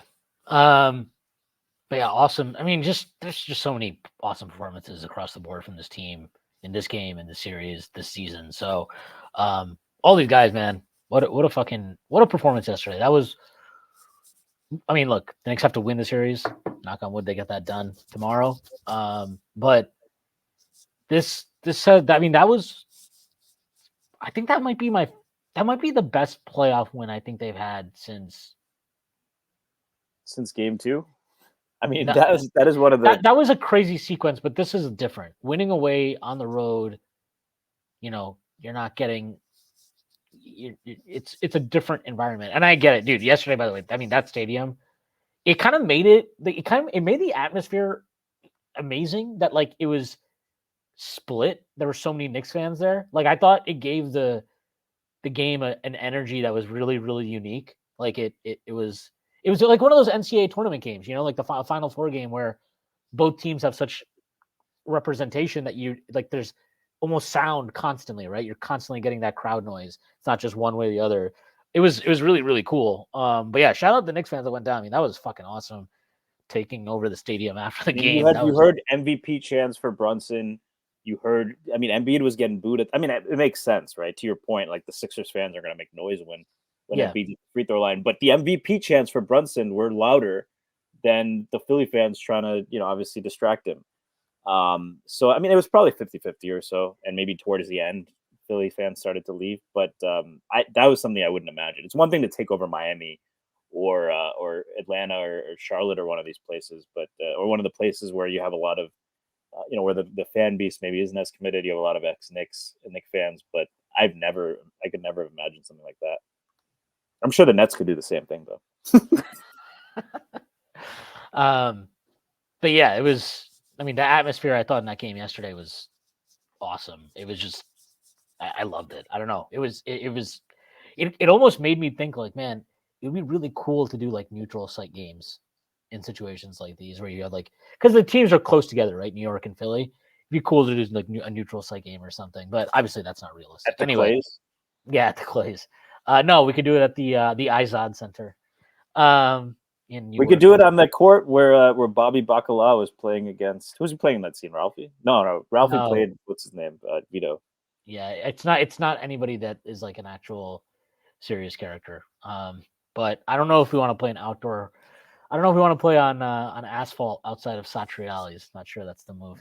Who was What did Bobby tweeted something, right? The actor Steve Scrippa about. He didn't tweet anything. He said like something. He basically called like Kelly Oubre a fucking loser. Yeah, I remember that. Yeah. Shout out Steve Scrippa. Shrippa. Oh, yeah. I just always call him Bobby. So Bobby Bacalieri. All right.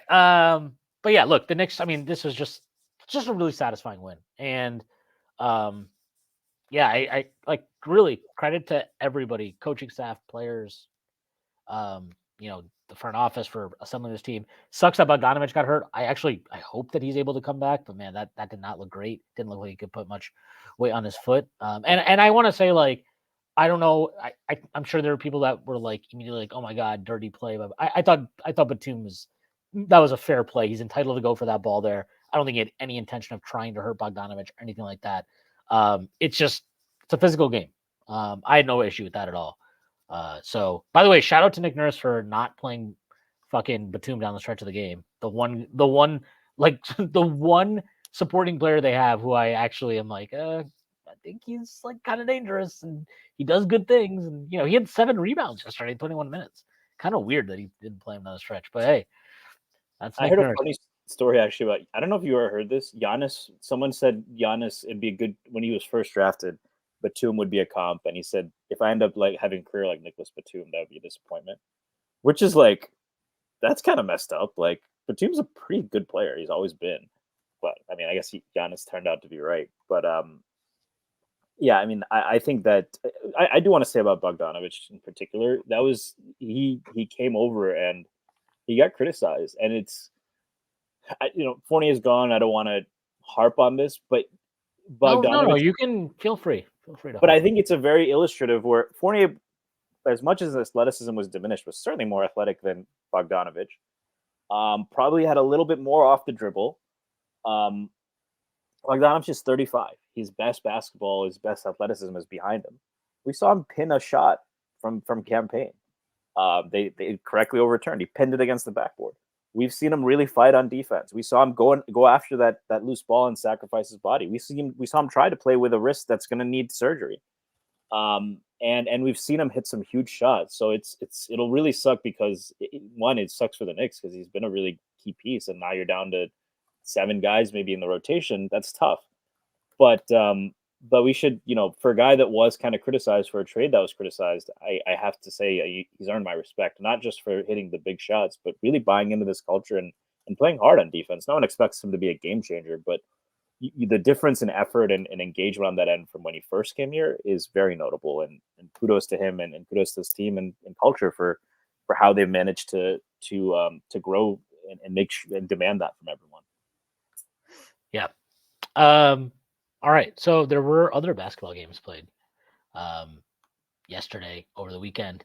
By the way, the Saturday slate of games might have been the worst fucking 4-game playoff slate in the history of the NBA. That was crazy. Like none of those games were good. Everything ended up as like a blowout of some kind. I do want to touch on the Suns series though. They got swept yesterday by the Timberwolves. They lose 122 to 116. Truly one of the most pathetic performances a player that's getting paid $50 million a year has ever has ever performed by Bradley Beal. Just absolutely atrocious. They got a complete ref show going on in this game. 36 free throws for the Suns, 31 for the Timberwolves. Devin Booker went 20 of 21 from the free throw line yesterday. Just ridiculous game. He had 49 points, 6 assists. Kevin Durant, 33 points, 5 assists, 9 rebounds. Really nice of him to finally turn up a decent offensive game. Unfortunately, it was not enough. But yeah, I mean, this Suns team is a joke. Kevin Durant, also a joke. As soon as this game comes out, or as soon as the game finishes, about 10 minutes after, maybe less than that, Shams already has an article about the inside story of how Frank Vogel lost his voice. In it, there's stuff about how Kevin Durant was unhappy about his role in the offense, and this guy is a fucking loser, man. It's just the same story. He's uncomfortable everywhere. He's never happy with his role anywhere. And then every fucking one of his teams, they end up playing ISO ball. They just end up playing take your turns ball. At some point, I don't want to hear about how you don't want to play that way. You do want to play that way because that's the only fucking way you play. You don't play any other way. You can't fucking dribble. I know that. I know you're tall, fucking lanky ass can't dribble. You can't get into the paint once you got a physical defender on you.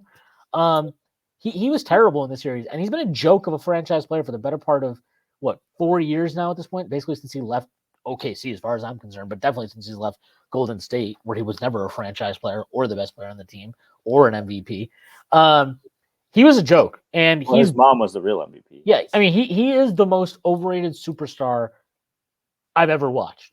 I mean, it's either him or Embiid, but Embiid, I don't even want to put in the same class as Kevin Durant. Kevin Durant is clearly a better player than Joel Embiid over the course of his career. But yeah, I mean, Durant is, I mean, he's embarrassing, man. Like, this is for this to kind of be the back end of his prime years, or however you want to phrase it, it's pathetic for a guy of his talent and his ability.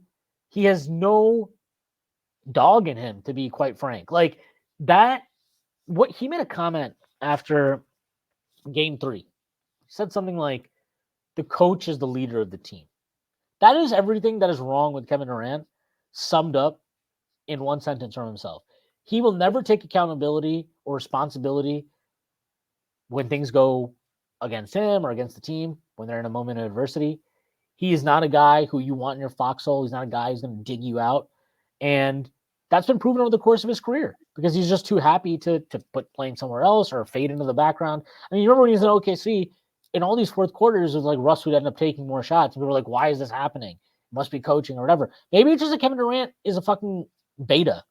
He's just got beta energy because All right, Nick Adams. But he just takes it. He accepts this. This happens. This has happened everywhere. Oh, I'm not happy with my role in Phoenix. You're Kevin Durant. Why don't you fucking say something, dude? Why don't you say something? Why don't you make something happen? Like you're trying to tell me all these years he played with fucking Russ in OKC. He couldn't just tell Russ one time, like, I'm the best player on the fucking team. Give me the fucking ball. Really? And if he couldn't do it, what does that say about him? He's just accepting these circumstances. So I reject all that stuff. He's an embarrassment. And this was an embarrassing series for him and his legacy and his career. And I mean, this is an embarrassing series for that entire franchise. Matt Ishbia, the owner, complete moron who clearly has no idea what the fuck he's doing and is just he's just throwing good money after bad. This team is a disaster. Their depth was a joke. Obviously, they got hurt early in the series with Grayson Allen.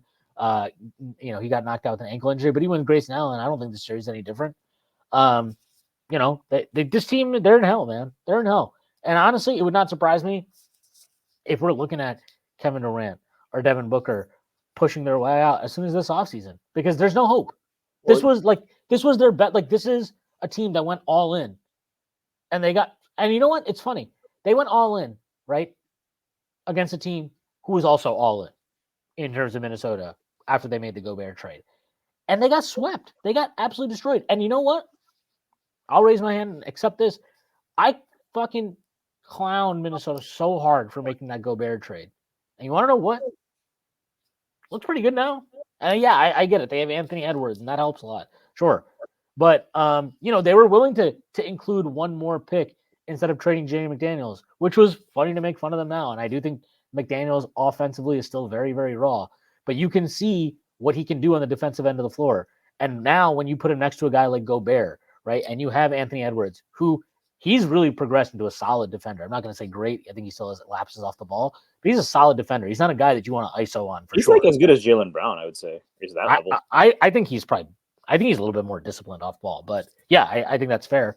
And you like they got Nickeil Alexander-Walker off the scrap heap. Like they've got Mike Conley. Like they've done a good job of keeping talent and putting talent around them. Nas Reed, 6th man of the year, right? He was awesome. So like you look at them, and people clown them. People, when the Suns made their Kevin Durant trade, is like, well, you got to do it. You got to do it. It's Kevin Durant. Got to do it. I'll tell you what. I'd rather have Rudy Gobert right now than Kevin Durant. Ooh, that is a spicy take.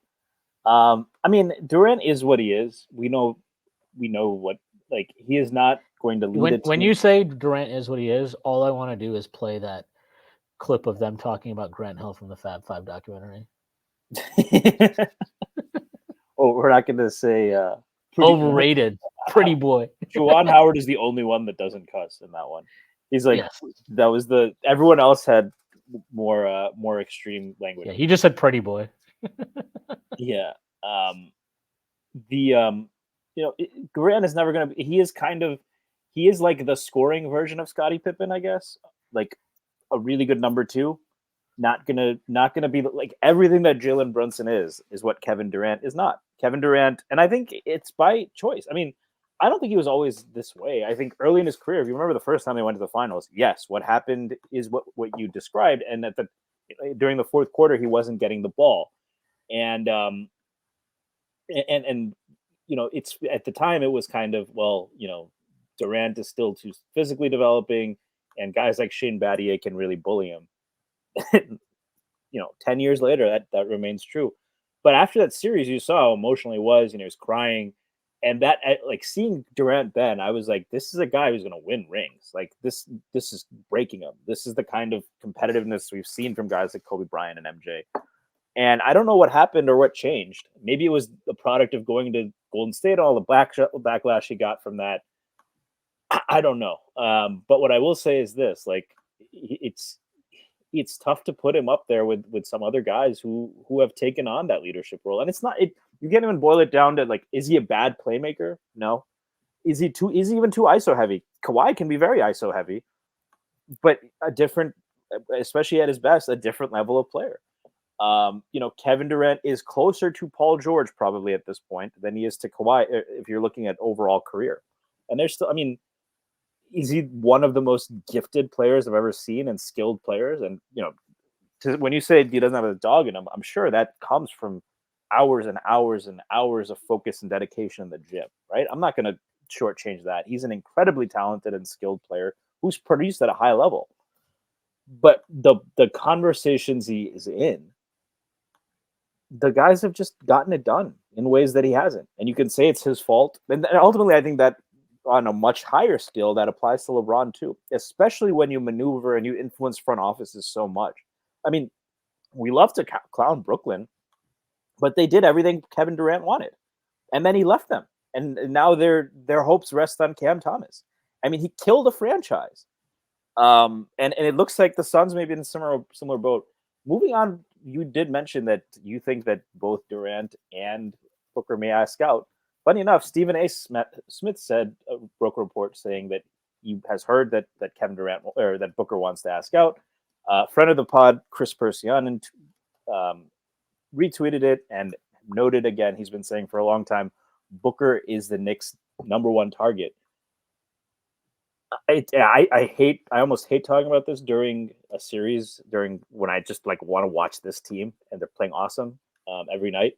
But I don't know. What do you think about that? Do you think it's? I mean, Mitchell, you'd expect Donovan Mitchell to be a lot cheaper. Booker has not shown the best tendencies this series either.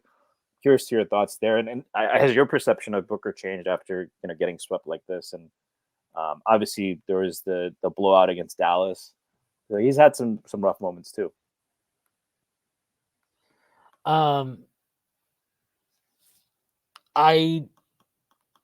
would definitely need to watch Booker closer than I have over the last year, 2 years, whatever.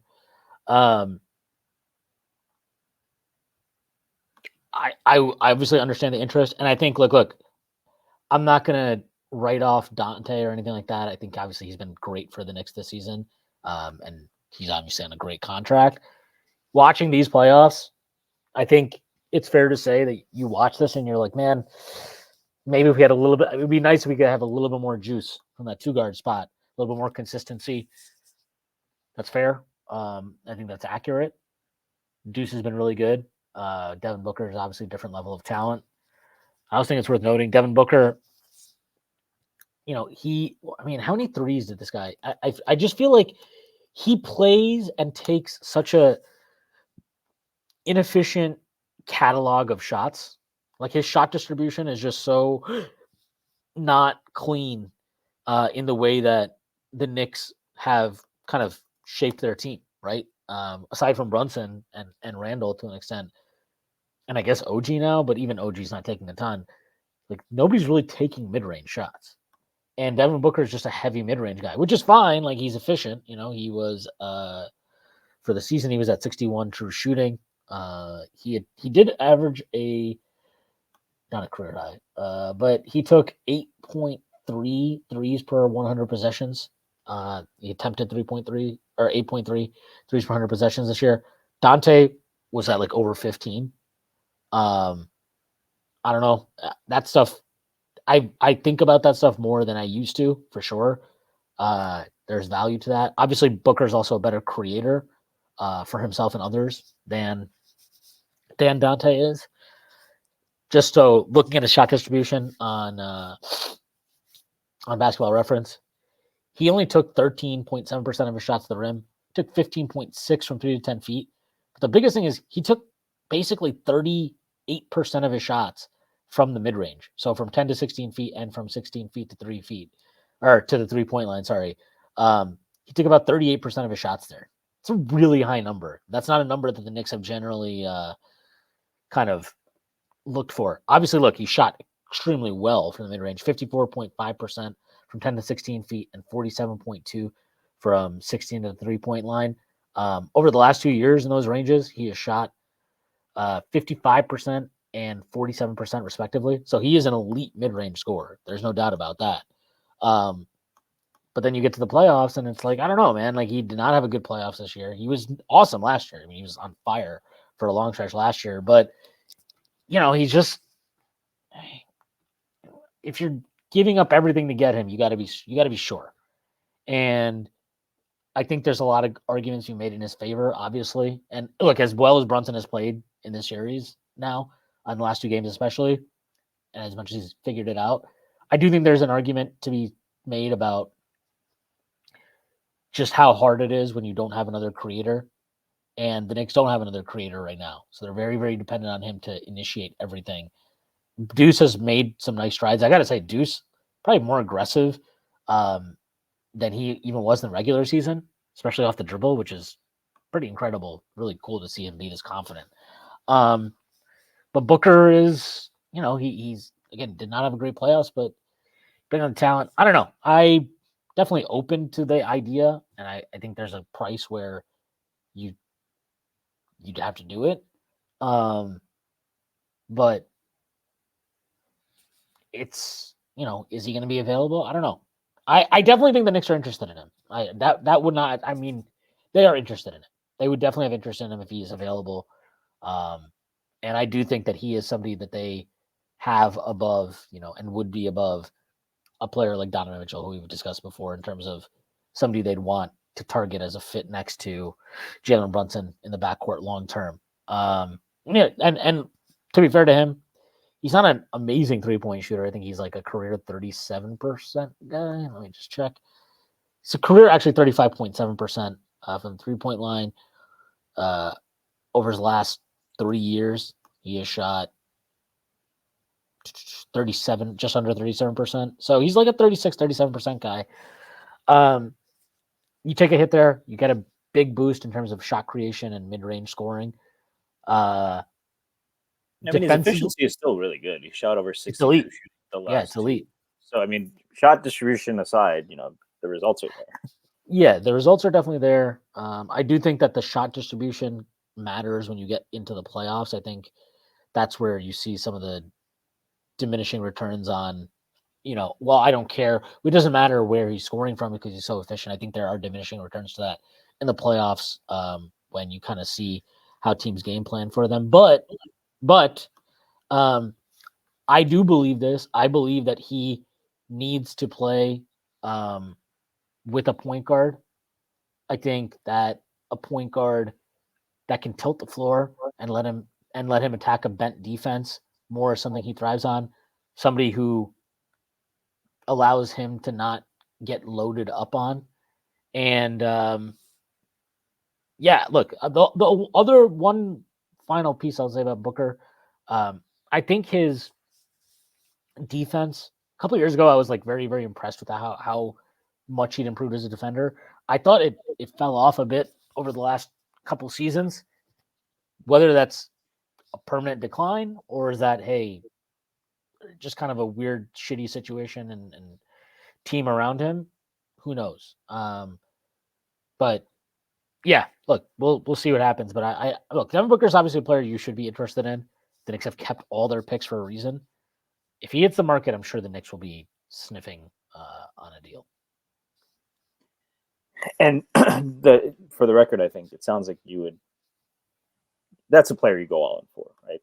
If if it's all the picks, I think I'd have to agree. I think with how mid range heavy he is, and can he play next to Brunson, and would it be would we end up in take turn type situations?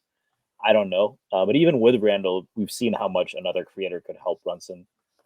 It's fair definitely to talk about that. I did want to talk about, it's still 3-1. We don't want to look ahead. But it does seem like there just isn't much hope for the Milwaukee Bucks. I don't know how much of that Pacers-Bucks series you've watched. I haven't been particularly impressed with Tyrese Halliburton. I have been impressed with the Pacers as a team. Curious to see your thoughts on that series beyond, obviously, the Bucks just not being a threat without Giannis, and certainly without Dame as well. I'm sorry, what was the question there specifically? I mean, how are you sizing up the Pacers at this point? I'm not that worried about them. I've not been very impressed with their performances. I thought they let Milwaukee hang around yesterday for way longer than should have been the case. They were fortunate to win Game 3, which it should not have come down to an overtime play from Halliburton. I think the Knicks will defend them better because the Knicks are a much better defensive team than Milwaukee. I think Thibs is a better coach than Doc. Obviously, without Giannis, there's no question that the Knicks have the best player between those two teams. And even with Giannis this season, we can say that was at least a debate. And the Knicks just are a better team. They're a better team than them. So my main concern would be Rick Carlisle's he's really good at adjustments. He's a really good adjustment coach. But assuming the Knicks take care of business, I mean, it would say a lot considering that I think Nick Nurse is also one of the better in-series, in-game adjustment guys. And if the Knicks can win this series, and I understand, yes, they have a talent advantage, so whatever, but you still got to do it. And they are. So, yeah, I mean, I would be very, very happy and pleased if they are able to pull this off, and that's great. But yeah, I'm not too worried about the Pacers. I think let's worry about them once we wrap up our series. And I know Thibs will be kind of like that. I'm sure that's exactly what he's telling them every single day. But I'm not worried about them. I've never been too worried about them. I think we're a good matchup for them, or they're a good matchup for us, I guess I should say. What if Josh Hart is listening to this right now and decides he needs to start looking ahead to the Pacers series? Wouldn't you feel responsible, personally culpable for yes, that? I would have to be in that instance, but I'm not sure. He does respond to our tweets sometimes, but I don't think that he listens to the pod. Unfortunately, he's too busy promoting his own podcast and playing playoff basketball for the Knicks, which is good. But yeah, I mean, so you have that. I mean, I didn't watch the full Clippers Dallas game. I decided to go hoop myself, inspired by our Knicks. after that victory yesterday. But I did watch the end of it today, and all I'll say is this: like, I think I picked Dallas to win this series. I think they have the better team. They have the better rosters. Kawhi really looked bad in game 2 and 3, which makes sense. Coming back from an injury in the middle of the postseason is never easy. If the Mavericks win this series, like, this is definitely the first time. I don't think if anybody's sitting there, if they lose the series, I don't want to hear anything about Luka needs more help. I really don't, because I think their team is talented. Kyrie has been awesome. He was great yesterday. Had 40 points on 25 shots, 7 rebounds, 5 assists. I mean, he did have 7 turnovers, but he's basically the biggest reason that Dallas was able to get back in this game. And, Luka's not shot the ball that well in this series. I think he's shooting under 40% from the field and under 30%. I think close to 25% from 3 over the 4 games. But Kyrie's played well. I think PJ Washington has kind of figured some stuff out, and he's been pretty solid for them. Obviously, you have, Gafford has been up and down in the series. Zubac has definitely won that matchup. But I think they have enough. You know what I mean? That's just, they have enough to win the series. And Luka is supposed to be the best player on the between these two teams at this point, right? So I don't know. Like, I think that this is a series that, and that's what the book said at the end. They were the favorites, like a pretty strong favorite actually by the end of by the time the series started. Like, I think some questions would need to be asked about, hey, like, again, you watched I don't know if you watched the full game, but like, I watched the end of the game and I watched some highlights. Luka's defense was terrible yesterday. Like, just constant blow-bys, really, really bad stuff. I don't know. He is a weird dude in that sense, but he played terrible yesterday. And I just, look, man, I think this is a matchup, especially with Kawhi out or not healthy, even when he is playing. It's a matchup that Dallas should be expected to win. And for this to be 2-2 after the way they won game 2 and 3, I don't know. That's tough. Yeah, I mean, it's going to it's really what is Luka willing to do? How far is he willing to go? We've seen every star have that moment where things seem to click, right? LeBron was accused of quitting on his team in Cleveland. That might have been a fair criticism. And the next year he loses in the finals despite the super team, and then they're 2-1 down. And that's with everything on the line. He dropped 45. I remember watching that game, and that was the first time he really appeared like a robot, like a cyborg. And he carried that level of play really through the finals, and through a pretty thorough dismantling of the Oklahoma City Thunder, a pretty talented team, as we just talked about. And I think we're still waiting. Luka's had a trip to the Western Conference Finals. He's blown out the Suns in the playoffs, so we know what he's capable of. I'm not so sure I would make very grand sweeping generalizations, but I think the level that even LeBron James, right, there was another level he had to dig deep to get to really will his team. Because you look at the game yesterday, Luka's struggled to shoot the ball from 3. I would expect that to change at some point, but 29 points, 10 rebounds, 10 assists, 24 shots, but this is for the playoffs. This is not hyper inefficient, right? The question is, can he really rise to the equation? You're playing a pretty. I think it's an evenly matched series. I think this is one of the series I was looking forward to the most. Can you really go to another level in a series where the other team does have Kawhi Leonard, who's starting to get healthy, in a series where you have a pretty good sidekick who's doing a good job?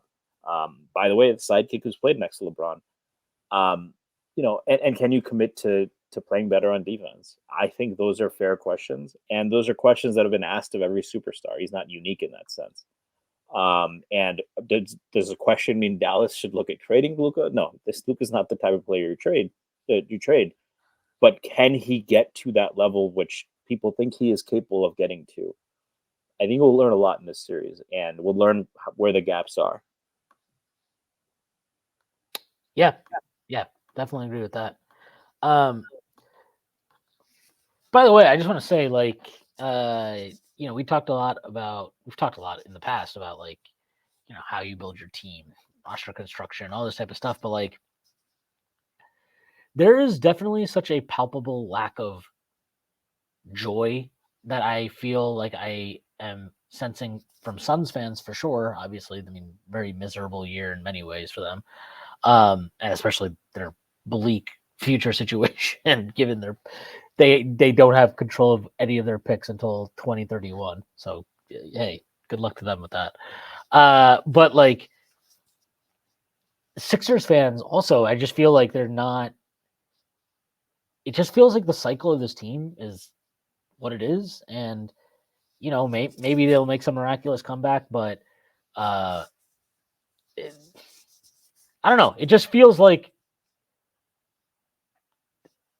I don't even know how to explain it because, like, when you just see that many Knicks fans at that game yesterday, I don't know. It kind of seems it doesn't seem it is insane. Like, Philly's not some bullshit sports town, Um, for them to be checked out on this team to the level they are, it's very interesting. But it also speaks to me about, like, why it's important for teams to have an identity and have players that, like, I think it's really fucking cool. I mean, I don't know if you heard Hartenstein yesterday and Brunson after the game. And other guys have talked about this too. Dante after his game, two kind of heroics, he kind of echoed the same sentiments. But they're, like, they're appreciative of the fan base. Like, they express that. They express how much it means to them that Knicks fans travel and the support they get. And Brunson said several times, like, a lot of these moments they wouldn't happen without the fans. And Hartenstein said, yes, he mentioned yesterday, like, it's the closest thing you'll ever get to, like, European fans, Knicks fans. And I do think there's something to that, like, something about this specific team, the way it's developed over, the last couple of years, I would say, but what they've been through this year, especially in terms of adversity, in-season trades, guys being out, injuries, all that type of stuff. I don't know. It seems like it's resonated with the fans at a level that is even crazier than I would have expected, and I think most people expected. Like, you see the way, like, Knicks fans took over that stadium yesterday. That's crazy. It's crazy, and I don't know. It's interesting to kind of look around the league, and the playoffs are always a magnifying glass, right, for how things are going. But, like, I feel like right now at this moment, there's a palpable sense of, like, joy in watching the Knicks as a fan. And I feel that when I watch them play. Like, I feel like, yes, they care. Obviously, they're trying to win as hard as they can. But I also think they are playing with joy. I think they're playing, like, I don't freeze, not the right word, but they're playing together. Like, they're a very, very together team. And then you watch a lot of these other teams around the league that have, maybe mortgaged out a lot of their future, or made significant trades and all this type of stuff. And it, not only the results not there, but it's also just, like, less.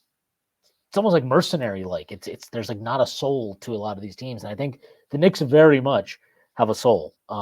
And it's not to say that obviously we've traded guys that we have drafted and developed here that obviously hurt in ways, even if you agreed with the moves in terms of on-court logic, I think they hurt as fans because you get attached to players. But, like, the players they brought in have been guys that you can quickly get attached to and who have been quickly kind of embraced by the fan base because they play the right way, like, to quote the great Larry Brown. But, like, they play hard. They play together. They play for each other. And they show an appreciation for representing the Knicks as an organization, as a team, as, New York as a city. You look at guys like Josh Hart's been here for a little over a year, and he feels like he's been here for, his entire fucking life. Hartenstein's been here now for what, 2 years? This end of his second season.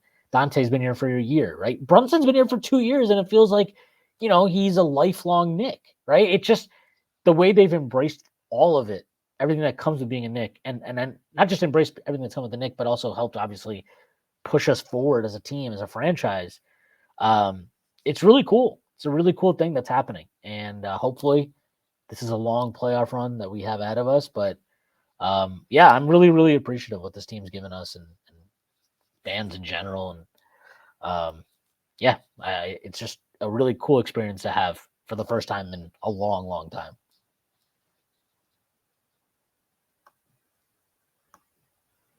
You're on mute, Stacy. There just is a difference. It's not even that they're homegrown, right? None of their core. I mean, besides Mitch, none of the core contributors were drafted. Mitch and Deuce, yeah.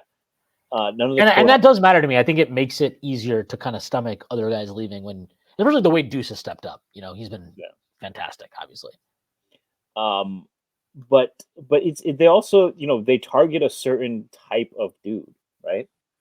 Even Bogdanovich, right? Like they targeted a guy who embraced the new role. It's not easy going from 20 points a game, the load he had in Detroit to, you know, having to downshift and come off the bench and be asked to play defense in a way that he probably, where the stakes weren't as high, at least in Detroit. I'm not going to use this time to criticize Monty or the Pistons, but suffice to say, there are real stakes in a game when he plays defense now.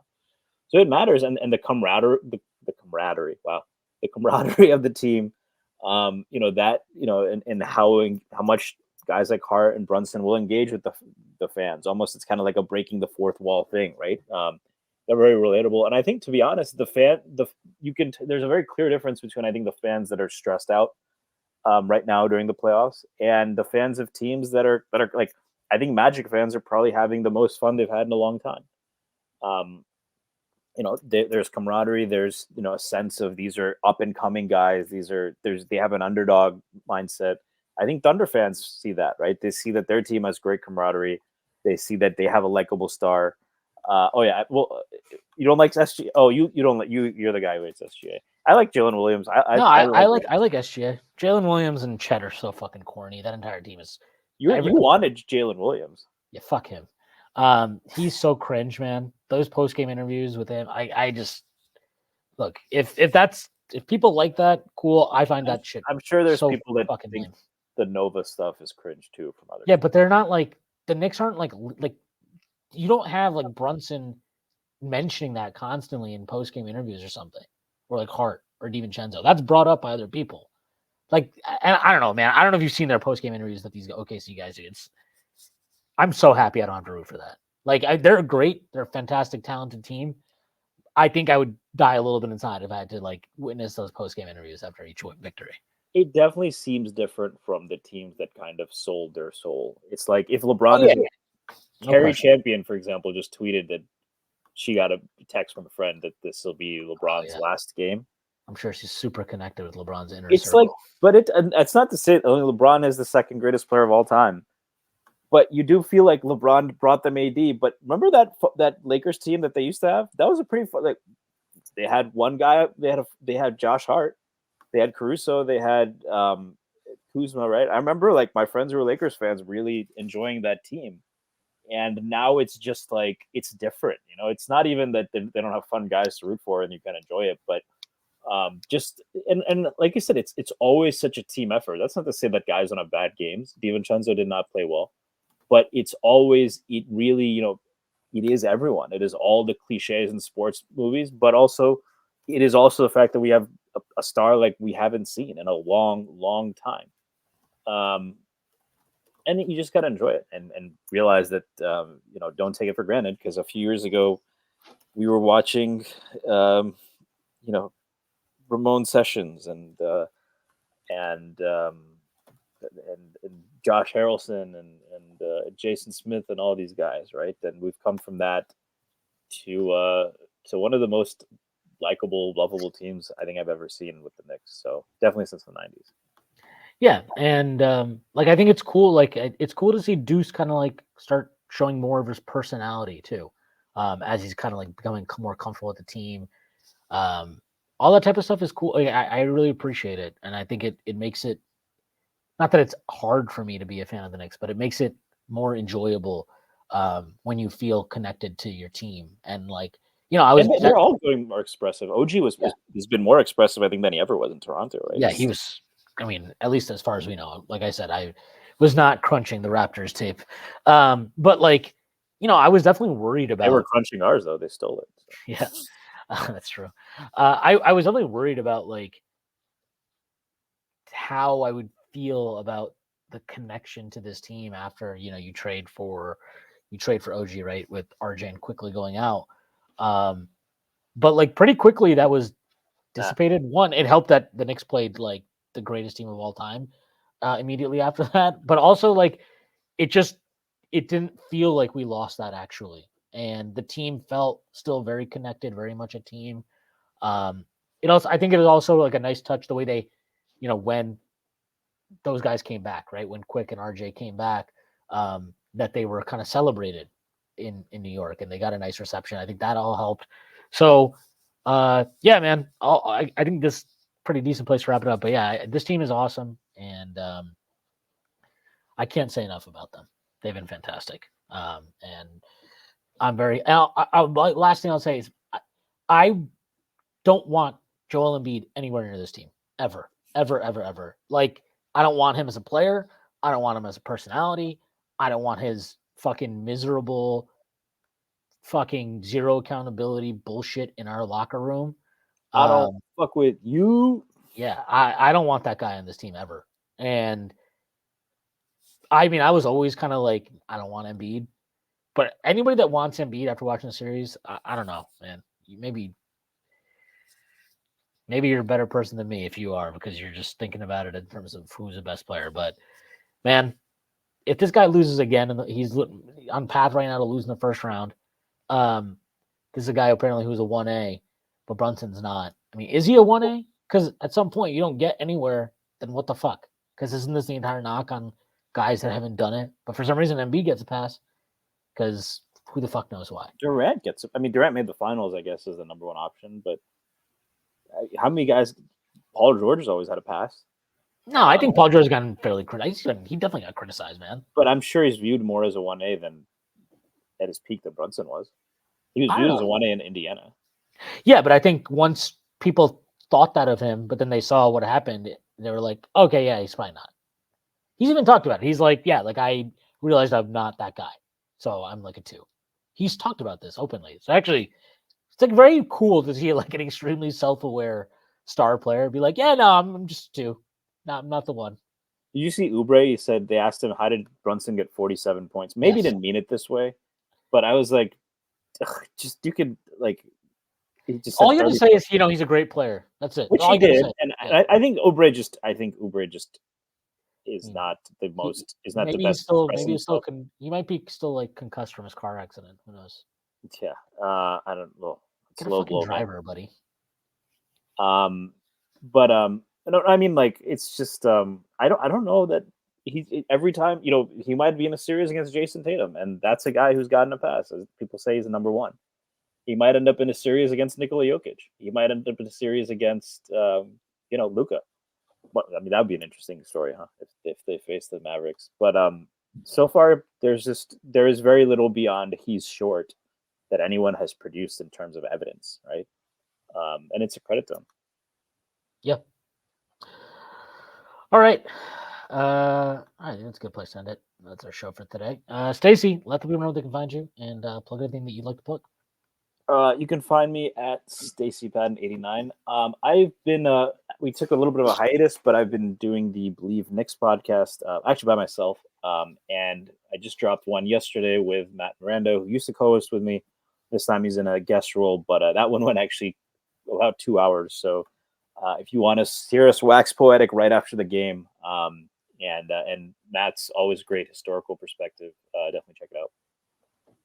Awesome. I definitely will. I'm not going to plug myself, so I'll plug all the wonderful work at the Strickland. Check it out. My Jalen Brunson is a 1A piece is aging better than it did a week ago when he was stinking up the joint in the first 2 games of the series. So if you haven't read it, check it out. I think it was good. Came out well. Aside from that, shout out to Tyrese and Sam and everybody else that's helping do the rundown stuff. They're doing great work on the post game. If you don't join us for those, definitely make sure you do. And hopefully whoever is listening to this, if you have a favorite NFL team, hopefully your NFL team did something in the draft that made you happy. Aside from that, I got nothing. So that is our show for today. Hopefully, the Knicks will close us out tomorrow. Do you think they close it out? What if you put a gun to my head? Yeah, I don't want to jinx it, but it's important we get focused. We stay focused on the task at hand. Shwin. Yeah, we have to do that. Make sure we practice as hard as we can, because if we look ahead and we start counting our chickens, this team that is completely controlled by you or me looking ahead, it could lose. So I'm going to go ahead and say, yeah, though I think they're the mentally tougher team. I think they're coming back home, and I think the Garden's going to be a madhouse. There is a small chance I may be there, so fingers crossed for that. And they have a 2-1 record when I've been at playoff games, so that certainly goes well. Let's hope they don't drop to 500 then if you go. Yeah, I think they're going to win this. I think they took Philly's best shot yesterday, and I think they handled their business. So I expect the role players to play better at home, shoot better anyway. I shouldn't have said because I think they played fine, but they will shoot better. And yeah, looking forward to it. All right. Again, that is our show for today. I hope everybody has a great rest of the week, and I hope the Knicks have a great rest of the week. And I will see you on Friday.